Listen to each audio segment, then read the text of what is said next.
Thank you very much, Jean-Paul, and good morning, everybody, and welcome to this session, the Sustainable and Smart Mobility Strategy, how the EU will bring urban mobility on the path towards climate neutrality by 2050.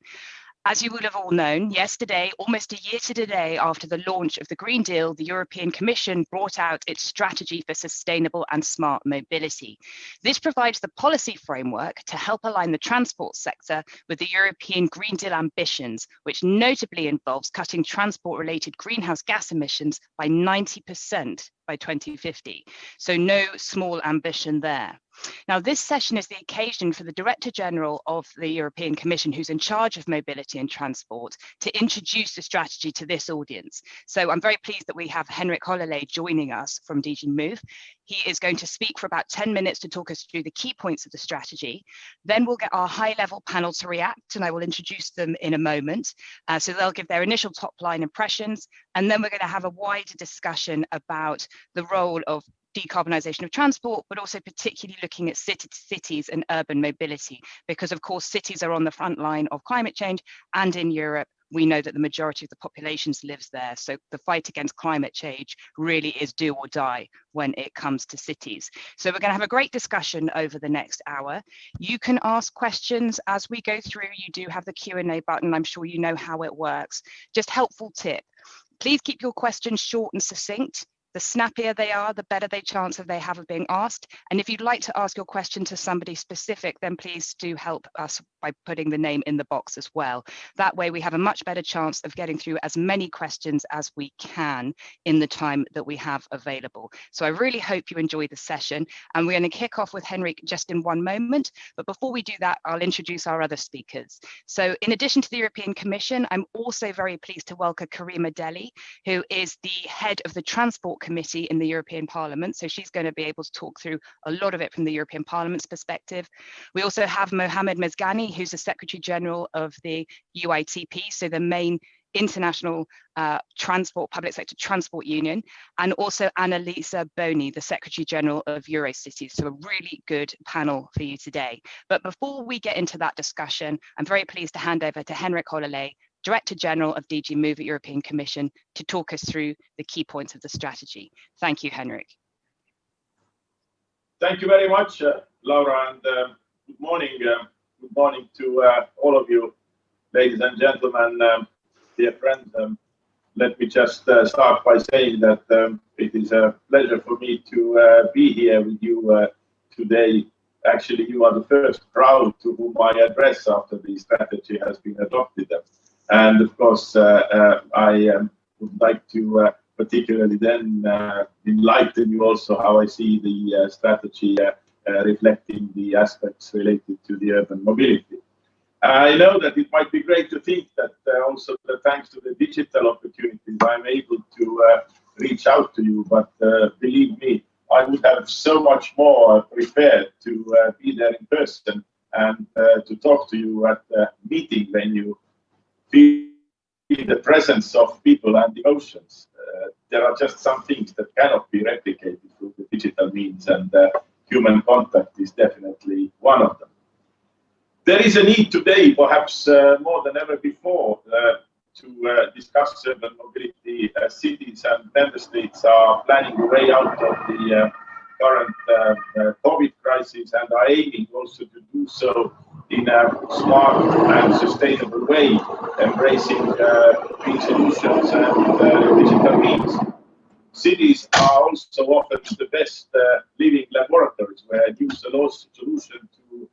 solutions to big societal challenges are designed and rolled out, tested, and also implemented.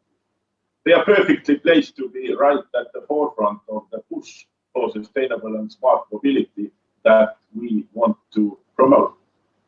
As already said, the Commission adopted the new strategy yesterday and under the leadership of Transport Commissioner Adina Valean, and I'm therefore very happy to be here with you to share those few highlights.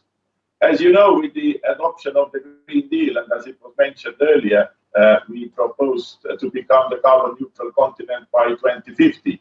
Since then, the engagement has been filled in further with the climate law, climate target plan, climate pact, and of course now the our new strategy feels how the transport sector will contribute to achieve the goals by cutting the transport emissions of 90% by 2050. The strategy sets out an ambitious pathway with appropriate milestones for the sector to master the green and digital transition, building a resilient transport system for the generations to come. Greening mobility must be the new license for the transport sector to grow. I think we have all already internalized that. And this is shown by the following key examples and key principles. We need to make all transport modes more sustainable, make sustainable alternatives widely available, and put in place the right incentives. We need to offer a seamless multimodal experience to support sustainable choices by taking advantage of digitalization and automation. With no doubt, we need innovation to shape the mobility of the future, and we need to make sure the right framework and enablers for the transition to the sustainable and smart mobility are in place. I would particularly want to underline the aspect of multimodality. I'm sure that we will talk about that also later on, but there is a huge untapped potential. In human terms, it means that all transport modes have to better interact with each other, and through that also we achieve more in the front of sustainability, but we need the smart and digital solutions in order to make those transport modes to work with each other. So I think that there is a much of a win-win situation. Also, other aspects are covered by the strategy, which include investments in transport infrastructure, fleets and solutions, barriers to the single market, social as well as safety and security issues, which are all key to improve the sector's resilience. And we also look at the international aspect. So you could say that it is actually a very holistic approach. And I think that we have also got the balance right, because I have been following the reactions coming from different stakeholders. And I have to say that none of them was saying that this strategy hasn't got it right. Everybody has, of course, a bit of their own pitch that they are putting out. But I think that we have laid down a very good basis. But as you know, it's not the strategies who make the world, it's actually the actions which follow. And there quite a lot of work needs to be done. As you have also seen, the strategy provides clear policy direction. Each initiative stemming from the action plan will need to be prepared thoroughly, and stakeholders will need to be consulted in line with the usual better regulation process. We must accelerate the transition towards climate neutrality by making transport modes exactly what we want them to be named in the transport, in the strategy, in the title of the strategy, smarter, sustainable and more resilient. When we speak about smart mobility, we speak about the mobility which connects users, operators, infrastructure managers, service providers, and is better organized through collective intelligence and data sharing. European citizens should be able to plan and experiment and experience a seamless multimodal mobility throughout Europe, because we will be able to propose the right mobility services at the right moment, at the right place, affordable prices, but also with information what is going to be your carbon footprint or environmental footprint more generally. When we speak about inclusive mobility, we speak about the mobility which leaves no one behind. It is also very important. When we speak about sustainable mobility, we speak about mobility when vehicles and infrastructure reduce their footprint on resources and environment. Infrastructure needs to keep pace if we want to achieve the Green Deal. The objective of having 1 million public accessible recharging and refueling points for zero and low emission vehicles on the road by 2025 is already, I think, quite an important, ambitious goal. But it's not only about clean energy, it's also about optimizing traffic through better information and planning for both passengers and freight. Here is also the point where smart mobility and sustainable mobility very much come together. Urban mobility has its own place in the strategy. It is foreseen that an evaluation of the current EU urban mobility package will be published, and the new urban mobility package is going to be adopted next year. We will need to strengthen a vision-led, sustainable and safe urban mobility planning framework, the so-called SUMPs, the Sustainable Urban Mobility Plans, focusing on people and places rather than the movement of vehicles, and extend it to mobility management to ensure better quality and faster uptake across all cities. and in particular the 10T urban nodes.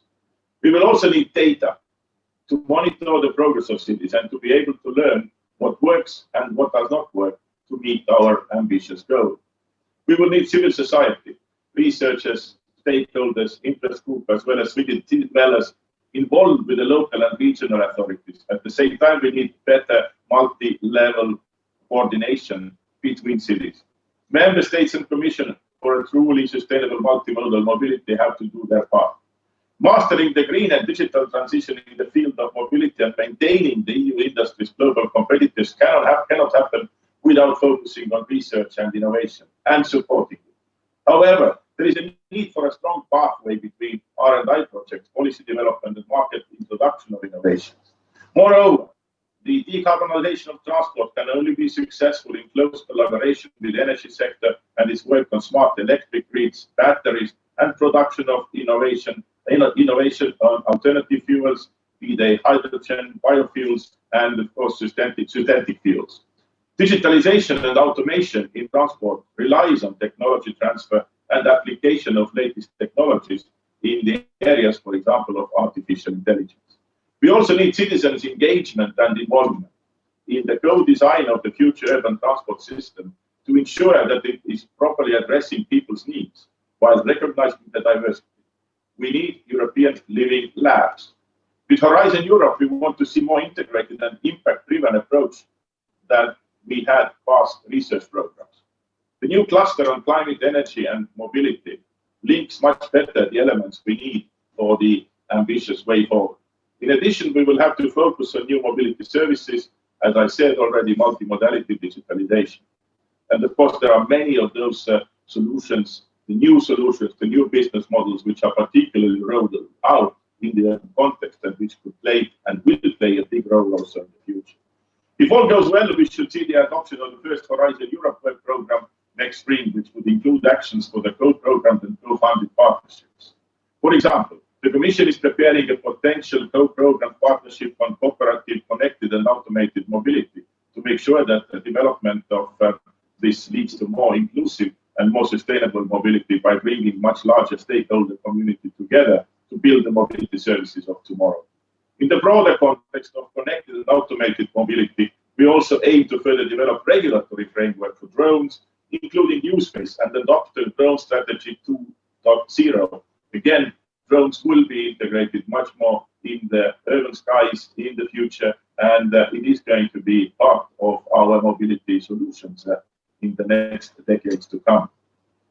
The EIT work is part and parcel of the European innovation story as you bring together early adopters and setting the direction for cities to invest in smart and sustainable measures. We also need to work together with you to bring the research and innovation communities active in this area closer. I'm thinking here of Civitas, of the Smart and Cities Marketplace, and of the future Horizon Europe partnerships, like 2.0, CCAM, Shift to Rail, Waterborne Cesar, and others. But also to the community that will be behind the mission on climate-neutral cities. Climate-neutral urban mobility will be a key to achieve this mission and to support European cities in their systemic transformation towards climate neutrality and turn these cities into innovation hubs, benefiting quality of life and sustainability in Europe. The Mission Board has estimated an investment need of 96 billion for 100 cities to become climate neutral. And you know, in the strategy also foresees that by 2030 we should have in Europe 100 climate neutral cities. So I'm sure we all want to work together to achieve that. Looking ahead to recovery, the resilience and recovery mechanism will support investments in smart and clean urban mobility. This is because we recognize the actions required to decarbonize transport and will also boost both then the recovery and the resilience. To benefit fully from the various EU funds available to support green recovery, governments must be fully aware of the respective urban mobility investment needs, such as clean bus fleets or recharging and refueling in depots. Our funds will be allocated based on national recovery and resilience plans, which are being crafted right now. So now it is the time to act and also to make sure that your governments are putting the right things in the plan, which also bring the right incentives to make your cities cleaner, smarter, and carbon neutral. And I really expect to see many good projects rolled out in the next 2 to 3 years, and many of them also included in the local sustainable urban mobility plans. To conclude, ladies and gentlemen, now is critical time track. The entire world is keen to see Europe leading the change and transition through climate neutral, safe, inclusive, and smart cities. And even more so, countries around the world are also joining up. The latest announcement by the new government in Japan is very encouraging. I think they have also taken this from what Europe has laid already as becoming carbon neutral by 2050. I'm sure others will follow. I'm sure we want to be in the forefront. So let's join our forces to work effectively to put the recovery of cities and regions on the path to climate neutrality and to make use of any levels to support that goal. Thank you very much for your kind attention. Thank you very much, Henrik. And Henrik is going to be staying with us for the panel as well. So if you have questions that you would like to put to him, then please do put them in the Q&A box as well. We'll be taking them throughout the panel afterwards. So before we get to that, I'm just going to get instant top reaction from our speakers, the other speakers, who are going to give their sort of 3-minute hot take on the strategy and also respond to what Henrik said. So Karima, Delli, perhaps I could start with you from the perspective of the European Parliament and specifically the Transport Committee. Yeah, thank you, Laura. Good morning, ladies and gentlemen.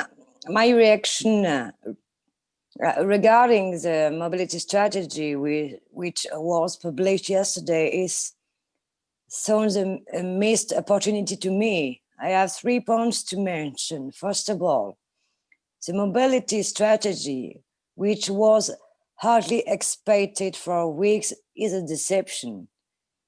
It is indeed a series of dozens of different announcements.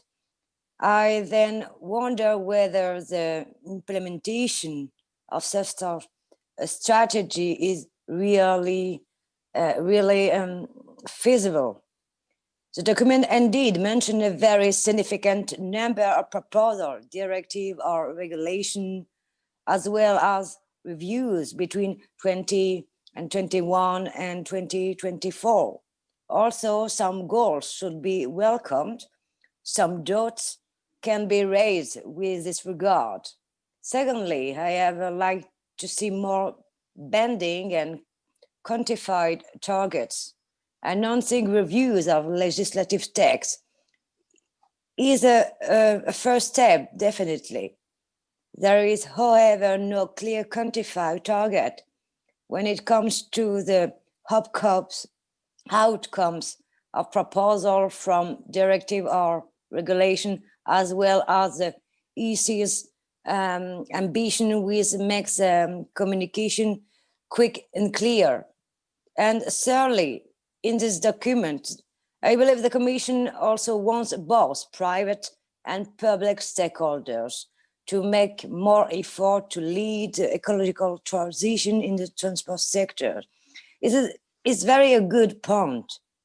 It is, however, a pity that the Greens or the EP's position expressed on 2, 3, or 4 years ago during the interinstitutional negotiation as welcome only now.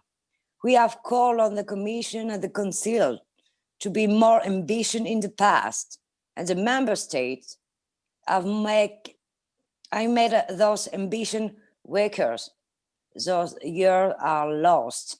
That's the reason why we must have clear and ambitious goals, ending internal combustion engines, set up a kerosene taxation system, funding really a night train and rail freight.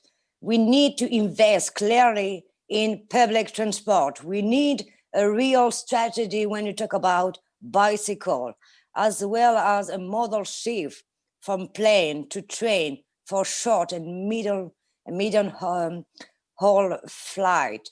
All those goals must be framed in the comprehensive, consistent, quantified, and ambitious strategy. That's the only way to try to tackle climate change. As a quick remember, we are the first generation to suffer from the effects of climate change, but we are also the last one to be able to reverse the trend. So there is no time to lose anymore. Let's act strongly and swiftly, but is now. Thank you very much. Henrik, I will give you the chance to respond to all of these points once we've heard from the other three speakers, so you will get the chance to come back on this. Thank you very much, Karima. Mohamed Mezghani from the UITP, perhaps you could give your reaction as well, and also pick up on any similarities or differences in perspective from Karima as well. Sure, thank you, Laura. Good morning, everyone, and I would like to first congratulate EIT for this great conference. So as far as the strategy is concerned, so we were excited to see that daily and urban mobility features much more prominently in this mobility strategy than in previous European documents. We welcome more particularly what's written in section 28. The EU cannot rely exclusively on technological solutions. Also in section 11, where the internalization of external costs and the modal shift are clearly highlighted. So I would say this strategy in general echoes many of UITP's thoughts on improving daily mobility. However, we were surprised of the lack of explicit mention of public transport as part of the solution. Public transport is only mentioned 2 times in the whole strategy. Let me remind you that public transport offers sustainable mobility to all citizens. It's an affordable and inclusive mode of transport. Public transport helps to reduce congestion, air pollutant emissions, road accidents in cities, and its large passenger capacity make it the backbone of sustainable mobility in European cities. We wonder why these advantages are not mentioned in the strategy.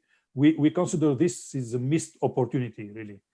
I already mentioned that we welcome this section 8 about the fact that technology measures are not the panacea, but unfortunately not to say all measures listed in the strategy are technology focused, particularly related to zero emission vehicles. So we consider that there are not enough policy measures calling to restrict car use, for example.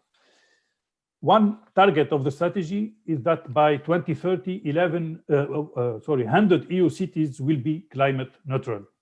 We welcome, of course, this kind of a target.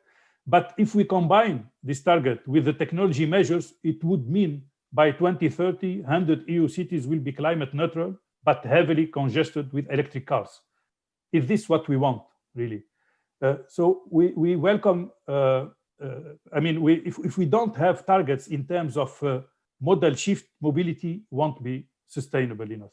So we welcome what Mr. Hololei said in his speech, and he insisted about the sums and as a tool to promote or to develop sustainable mobility. But we need to define, and here I share Karima's opinion, we need to define quantitative and tangible targets in terms of modal split, in terms of space occupancy, in terms of accessibility, economic and physical, in terms of affordability, social inclusion. So why only in terms of environment? Sustainability has 3 dimensions: economic, social, and environmental. So this strategy covers 1 dimension only, unfortunately. So we believe that the ambitious objective of the Green Deal cannot be attained without making public transport a priority and encouraging modal split. There are many opportunities for the Commission to do this during the upcoming year, for example, with the initiatives such as the Urban Mobility Package. So I want to stay optimistic that this aspect which are missing in the strategy will be included in the coming actions and documents of the Commission. Thank you very much. Thank you, Mohamed. Annalisa, your top line reaction. Yes, well, first, but also because I'm here as Eurocities Secretary General, but also the member of the mission board on smart and climate neutral cities that the Director General has mentioned, I find that finding that target of the 100 cities to be climate neutral cities by 2030 is great. It's really a great thing. So I'm very, very happy about that. Now, the other element that I do welcome is a better, as Mohamed said as well, better recognition of the role of cities in achieving the goals of the strategy and in driving the sustainability transition. Having a full flagship, making interurban, that's also a very good point. It's not only urban mobility, but interurban mobility. More sustainable, recognizing that broader connection beyond the urban areas and the rest is welcome. It's also, I find, positive to have recognized that the sumps and the urban nodes, are there. So that strong recognition that the Commission will further engage with cities and member states to ensure that all large and medium-sized cities that are urban nodes of the TEN-T network put in place their own sumps by 2030 is a positive thing. We are happy. We welcome the decarbonization and the multimodality elements, of course, but we need to push it and have it even more ambitious. Very positive the mention of the polluter and user pays principle, but there as well we need real targets to be put in place. And also a point about the multimodal logistics. It's very welcome. It's having this element of encouraging sums to include also the freight dimension through dedicated sustainable urban logistics plans like the SALPs. So sums and SALPs is to be welcome. But we can go into the details of in the exchange. That's just a quick. Yeah. Thank you very much. So Henrik, I'm just going to put some of these points back to you. Obviously, there is a sort of welcoming of there's sort of more of an emphasis on cities, but all three would like more binding and ambitious targets that are actually in the strategy. It's not specific enough. Also, the fact public transport is only mentioned twice, and that what do you actually, when it comes to mobility in cities, congestion is a real problem as well. So, what is going to be the role of public transport in decongesting cities so that we don't just end up with cities full of electric cars, which would obviously be better than we have now, but still not great.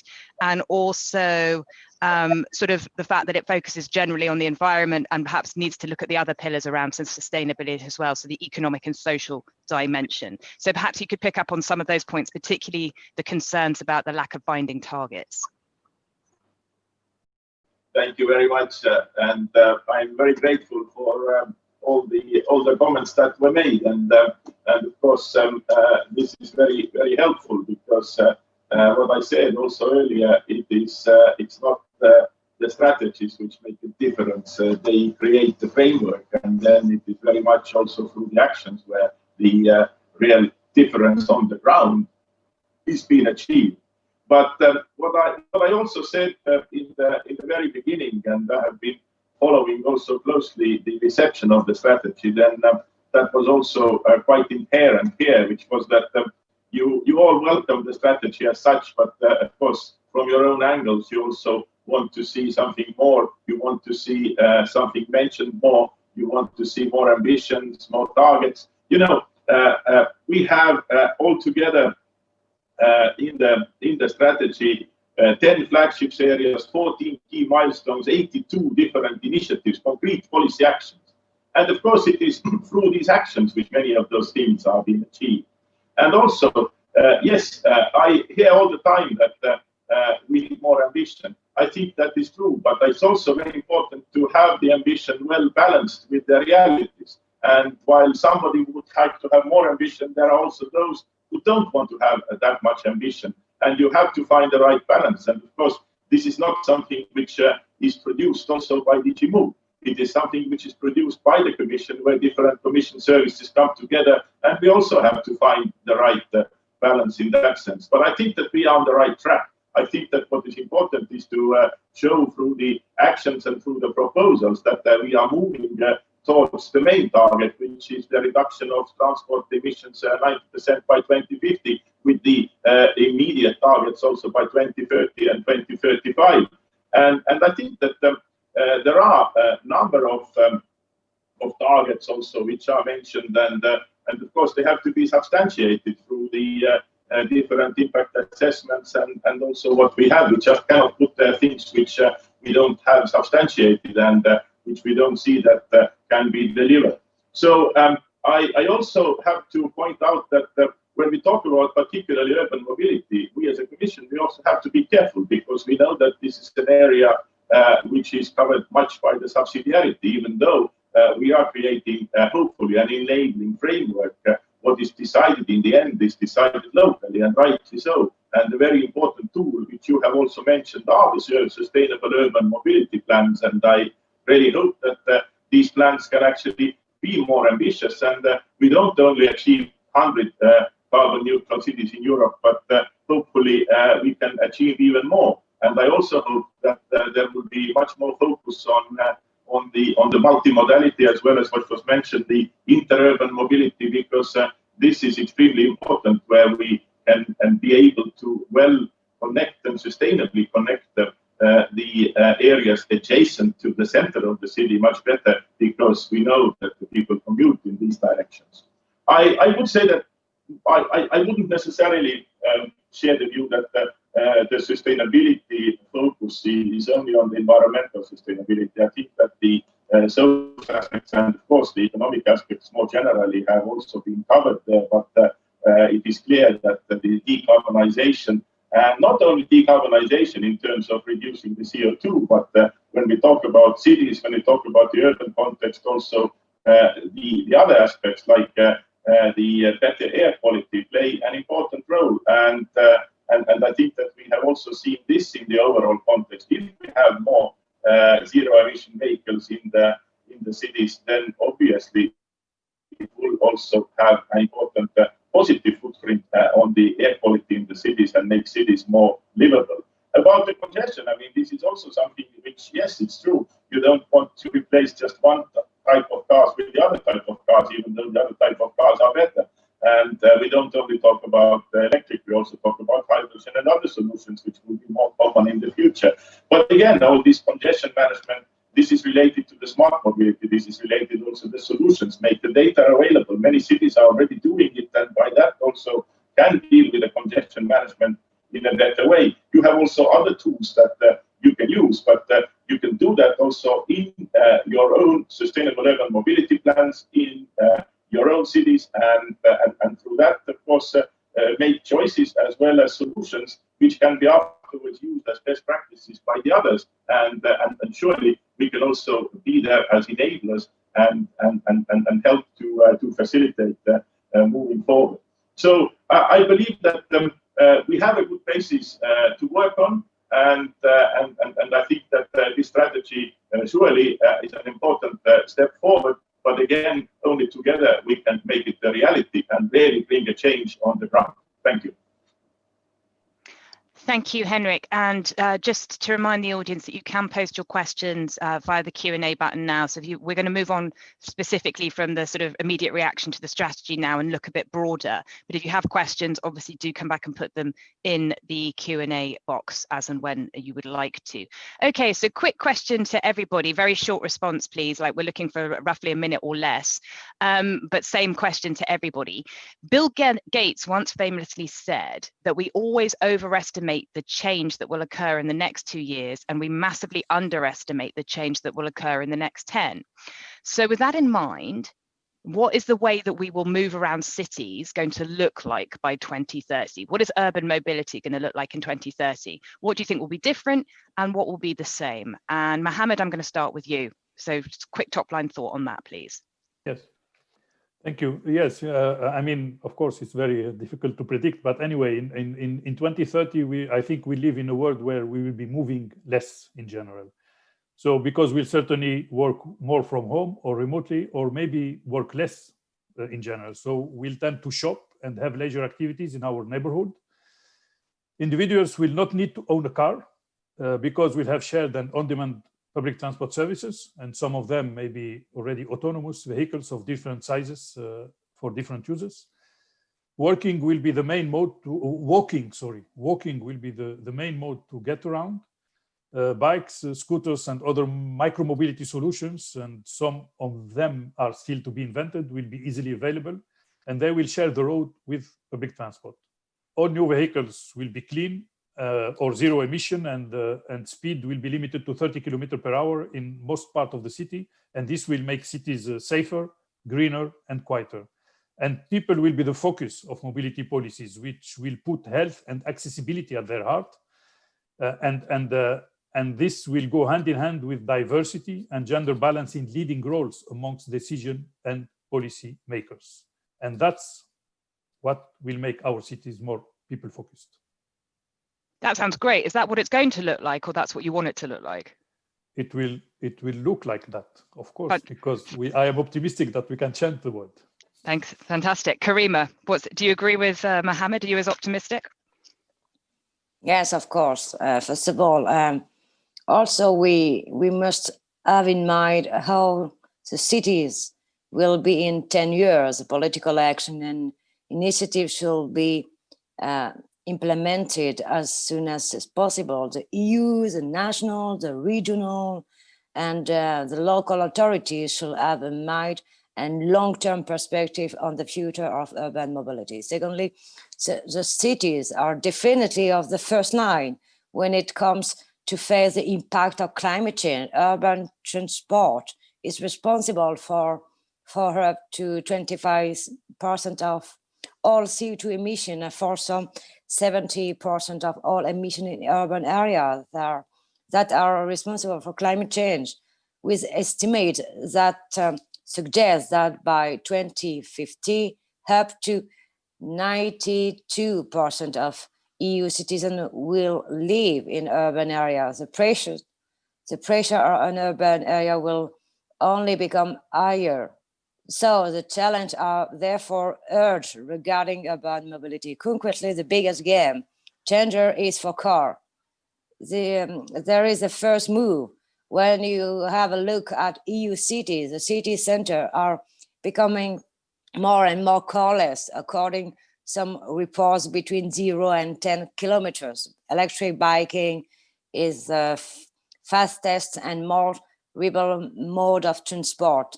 So it is therefore of major importance to develop alternative to private car.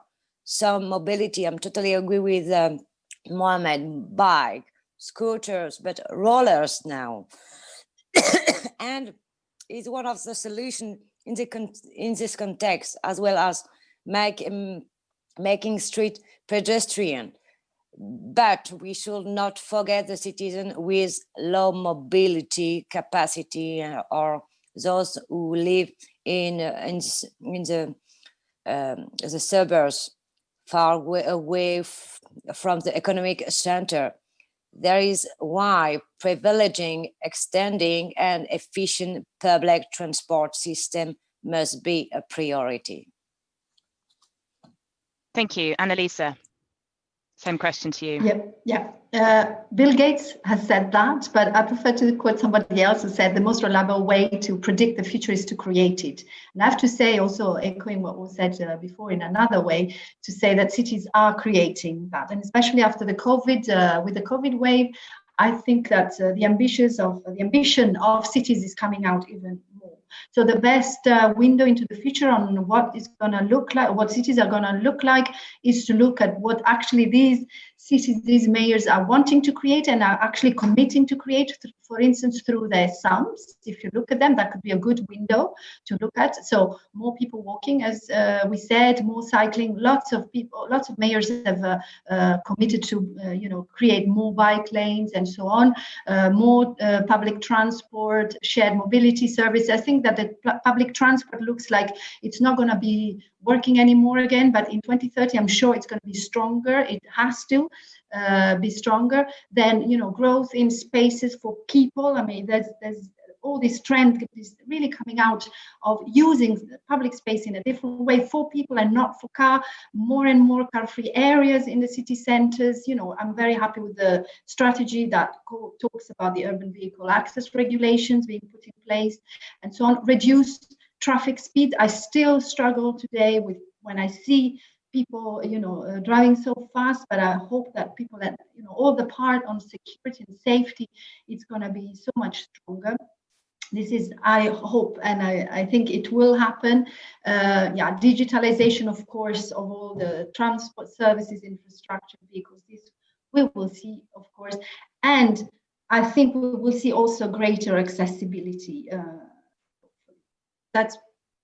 This is what I think will come, but what will remain the same, because you also asked that question, is cities, as I said, will continue to lead on the sustainability, and being ambitious.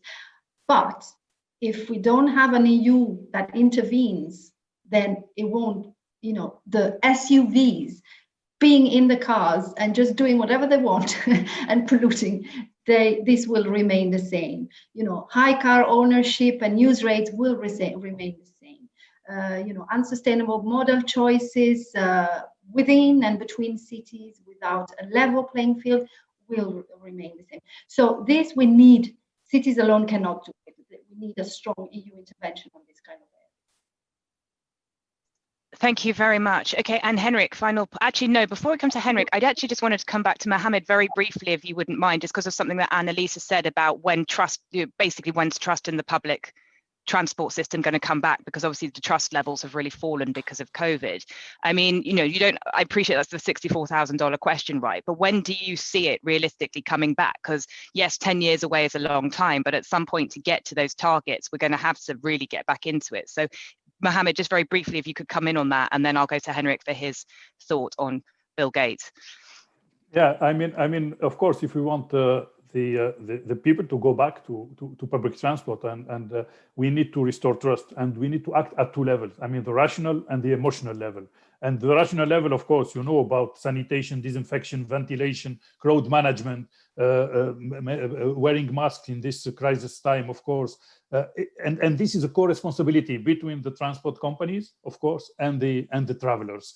It's about communicating on the scientific evidence showing that public transport is not a risky place. And we have every day the evidence that public transport is COVID safe. So this is the rational part. But then the emotional part is very important. It's about provoking a positive feeling about public transport. In Vienna, for example, in the middle of the crisis, the public transport company of Vienna, they decided to renew the uniforms of their personnel, to change the image also of the people of the staff working in this company. Also, they organized a contest inviting travelers to take selfies when traveling and displaying these selfies on screens all over the network. So it's showing what public transport is doing for people, for healthcare personnel, for essential workers. In Milan, also, they produced a video clip to convey this kind of messages. So it's important to highlight the sense of satisfaction of using public transport, because people feel they are contributing to a better environment, they feel healthier, they contribute to social inclusion. So this kind of sense of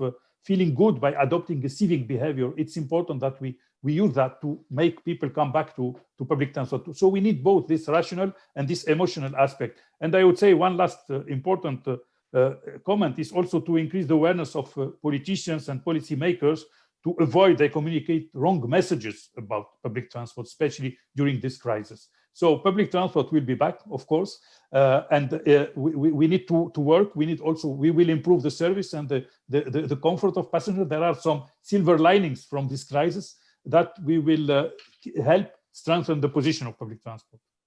Thank you very much. Okay, so that's a slight deviation there. Henrik, your thoughts on what urban mobility is going to look like in 10 years? Obviously, anything that's different from what the other three have said, and also what's going to be the same?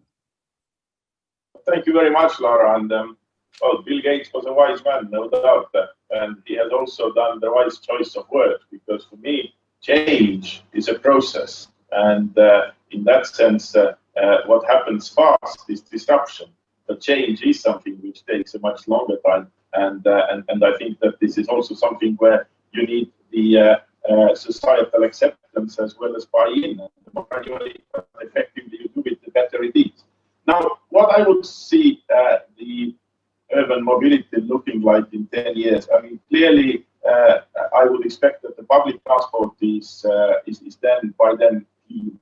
And I think that this is something we all expect to happen in the next 10 years. I think the processes are there, and I think that in the next years to come, a lot of investments have to go to this direction. But this also needs the availability of necessary infrastructure, charging, and so on. What kind of solutions? I would say a mix of solutions, and as long as it is clean transport. But at the same time, also, let's not forget that it's not only about this. I mean, talking about the gaining back the trust, it also means that the public transport has to be reliable, affordable, accessible, and also convenient. And it is sometimes very difficult to reconcile it. I mean, I'm sure everybody can bring their examples, but if I take Brussels, for example, and if I take a metro in the morning to go to the office, and I can't fit to the first, second, or a third train because it's full of people. I mean, first of all, now with the COVID, I don't think that it is going to be that full, but if it is that full, people don't even dare to come in. You have to overcome that. You have to have, focusing also to those qualities that people are there to take it. It is part of the, on one hand, also increasing the knowledge and the importance why public transport is a better solution. But on the other hand, on the public transport side, it really has to deliver the convenience, the affordability, and the reliability. I think this is important. Secondly, and that's been said also by the others, I do believe that different solutions of micro-mobility will become a norm in the urban context. And they were mentioned by electric bikes, e-scooters, but also other kinds of things. New business models emerge. I think this is very good. I think people have to make their choices, and the choices have to be available. But this also means that we continue to be open to new solutions and to new business models. Let's be honest, when some new solutions of micromobility have been rolled out in the cities, there has also been an outcry. You get, don't do anything differently. No, we don't need it, The competition is a good thing. And the more you have choices, the more people will also use these alternatives to the conventional use of private cars. I also believe, and I said it earlier, micro-mobility. People would look at the journey. Journey meaning that you go from place A to place B. It's not like I take a bus or I take a tram. It is better a combination, which also means that you have to have these kind of multimodal tickets and also multimodal timetables as a norm. And I think in 10 years it will be the case. Cities planning has to change as well. It is not going to change if the cities, let's say, the mobility planning is not changing. And I think this is a longer process, but it also has to embrace this kind of a change if we want this to happen. I also would like to say that we will also see more autonomous solutions amongst us. I mentioned earlier the drones. I'm sure that, for the deliveries, that is going to be far more common, but we will also see self-driving public transport for the last miles, for basic, maybe also for the inter-urban areas, let's say, which is that, how people get to the main nodes. And also we are going to see self-driving vehicles, which can also be delivery vehicles and things, which I think is a new thing. And last but not least, again, about public transport, I think we are going to see a big shift. And in 10 years, it may be a norm that it is much more of on-demand. That, a bus doesn't only do a certain route, but it rather focuses on where you have the passengers and optimizes it. And by that also, hopefully, helps to alleviate congestion and increase the efficiencies as well as the convenience of the passengers. Maybe these kind of things we will see in 10 years. I surely hope so. Thank you. Question for you, Annalisa. I mean, obviously, we've talked about the sort of challenge around public transport, but from the perspective of cities, what are the three main challenges that you see? Or perhaps if we've already discussed some of them, focus on the ones that we haven't, but what are the main challenges when it comes to decarbonising cities? And realistically, how much support do you think cities can expect from the EU, given that it's really not, their competence? Subsidiarity thing. Yeah. Well, three challenges maybe. The first is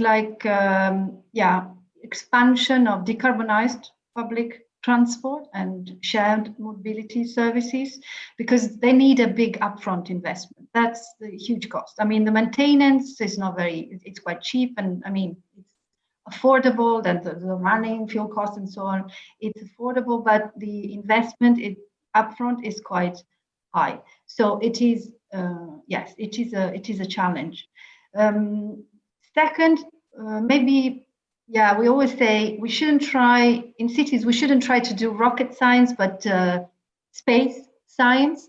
So the key issue there is really the lack of space, and most of it now is allocated to cars, basically. So the challenge is, how do we organize the space without creating plenty of clashes between the different interests? I'm just thinking, because even the DG talked about Brussels, the La Combe, the park, they've closed it, but then you have the cyclists, the taxis that are complaining, the residents, the logistic, how do you also put together the logistic needs? So, if you restrict cars, then you have to make sure that you have alternatives and convincing alternatives and affordable alternatives to create that. And then, for me, it's very important, like there are now ideas of city models like the 15 minutes city models and so on, where, you need an urban development that ensures that businesses and shops are within, for instance, accessible reach of green mobility. So that needs, very specific green mobility plans for cities. You need to, and we have examples. So you have to create a situation whereby, if you want to go out and shop or go to wherever you need to go, you can do it by cycling, walking, or taking public transport. You don't need to be. And so you have highly populated centers and cities with urban sprawl. And if you the only way you reach your work is by you don't have alternatives, then you back to square zero. So it's that's the three main challenges, I would say. How can we support? Well, what the EU can do in terms of their own competence. I think that if we already did and used the current competencies and we made the most of those, then we would already have some results, because the EU can already have an enormous influence on mobility in cities with their already stuff that is already up and running, like ambition in decarbonization of passengers, cars and vans to reduce the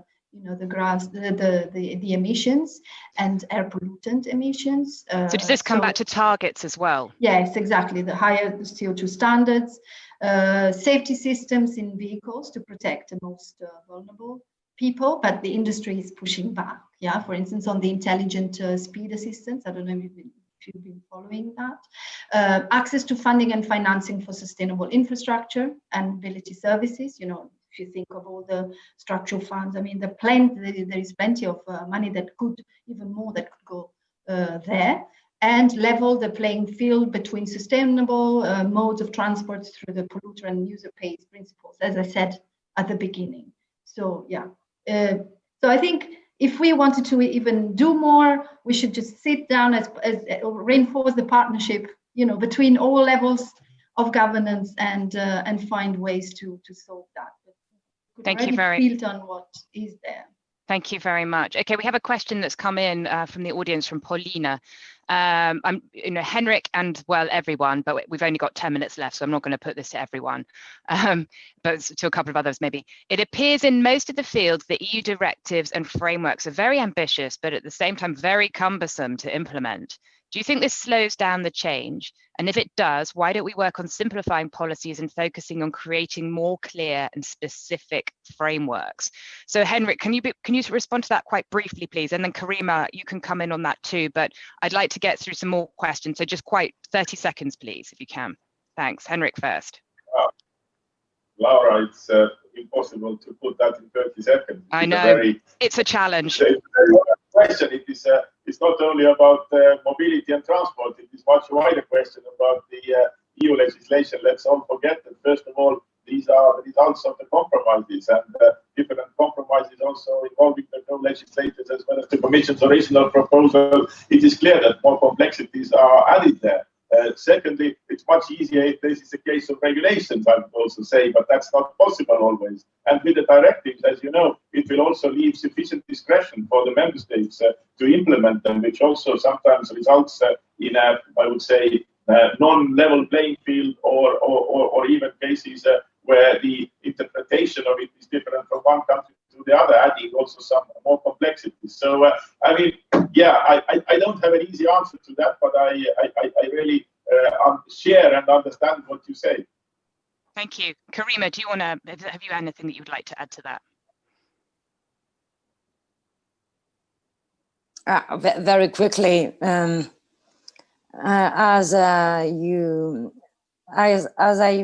we need to mention the Parliament, the European Parliament position on emission has been more ambitious over the last months. We need to reduce 60% of CO2 emission up to 2030 and climate neutrality 2050. That's the reason why my mission will be very clear. As the chairwoman of the Transport Committee of the European Parliament, my responsibility is to trigger that change of paradigm in the field of transport. Transport indeed account for 30% of CO2 emission across Europe.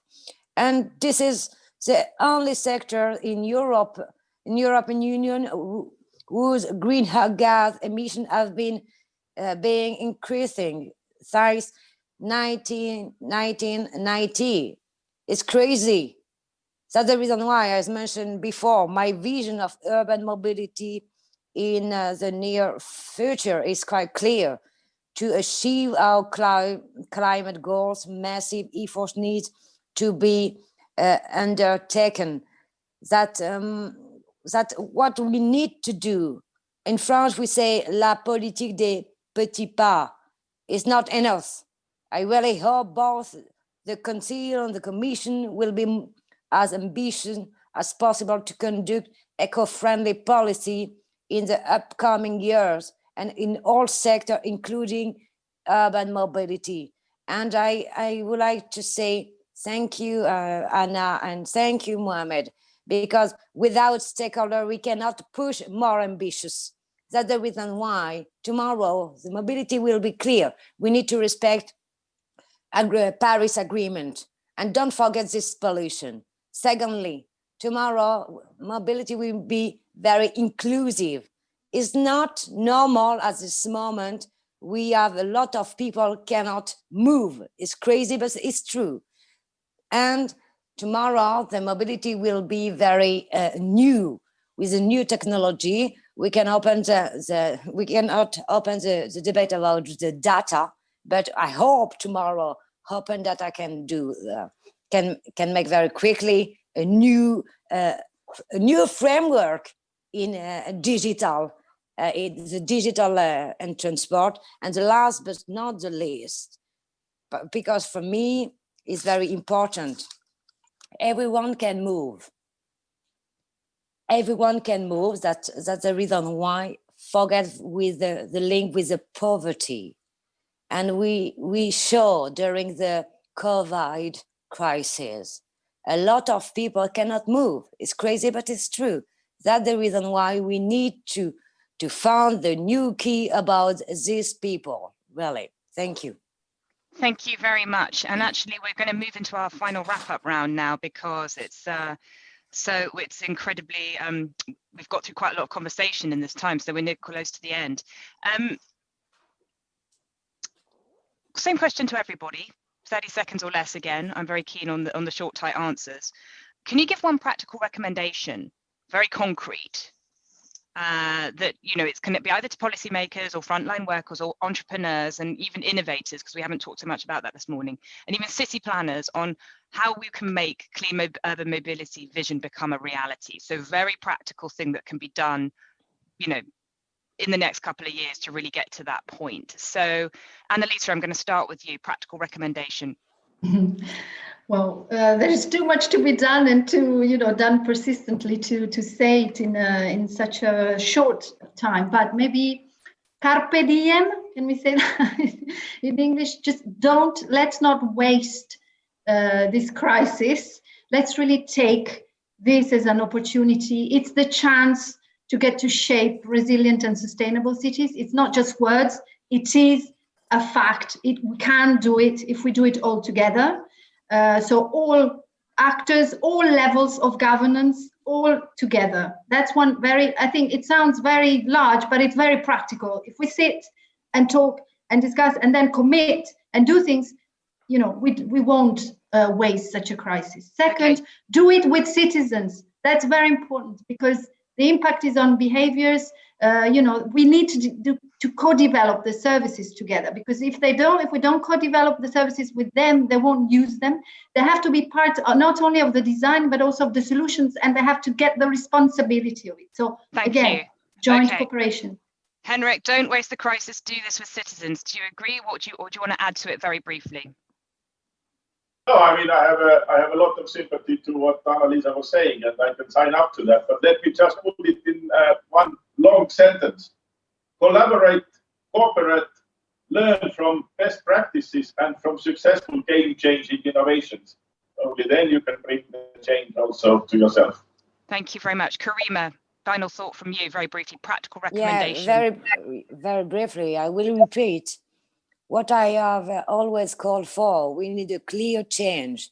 We need concrete, significant, and ambitious initiative to make the fair transition a reality. All the sectors are concerned: agriculture, energy, transport, and then urban mobility.